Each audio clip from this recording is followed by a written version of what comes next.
as we usually do when we're looking at strategizing, whether it's marketing campaigns, content, branding, or messaging, we really have to sit down and understand where our audience comes from, what do they think about, what words do they use, so that we can tailor whichever effort we're about to make towards what they need.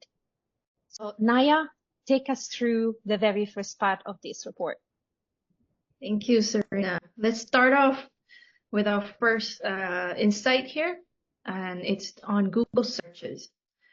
We're trying to understand our renewable energy audience, and after analyzing a large set of renewable energy related Google search terms, that's keywords, we found that solar energy is the clear type of sustainable energy on people's mind. Like, it's the key one that reflects renewable energy. Now, take a look on the left side of the slide. Within the same search keywords, I categorize these top Google search keywords according to user search intent. What does search intent mean? It's why somebody types a specific keyword into a search engine, which reveals their true purpose. Now, whether or not they're trying to find more information, that's the first one, the awareness stage, the one in yellow, which reflects informational purpose. Researching a product, which is consideration, which reflects commercial. Or lastly, conversion, which points to a more transactional purpose. So all of this aligns into the volume that the keywords fall into. So the most number of keywords are usually in awareness stage. People are just trying to find out more.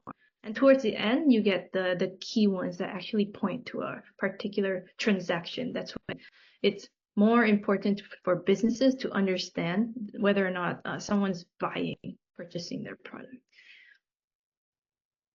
Now, on the right of the same slide, by categorizing these keywords into 3 search intent types, we found that solar energy, when compared to wind, it has more transactional keywords. Now, this means that there is a stronger purchasing intent for solar energy than compared to wind.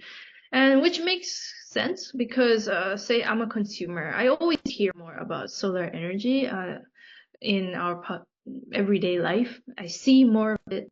So in a way that makes sense. Okay, and with that, I'll hand over our practical recommendations to Bella. Cool.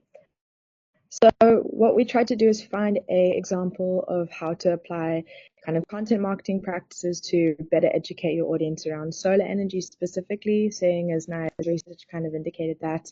And what we've done here is choose an example that I thought was really interesting. It's a static image, but it's for a campaign that's raising awareness around land restoration.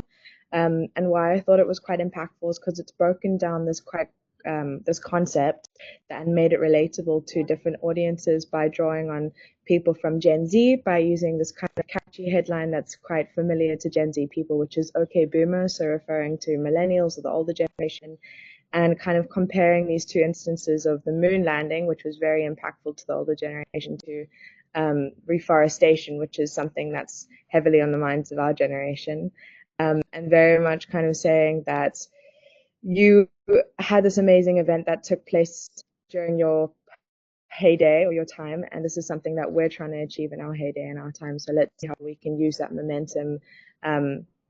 And the way that it's broken this down is by having this recognizable headline that captures everyone's attention. It's an event or a context that people can relate to.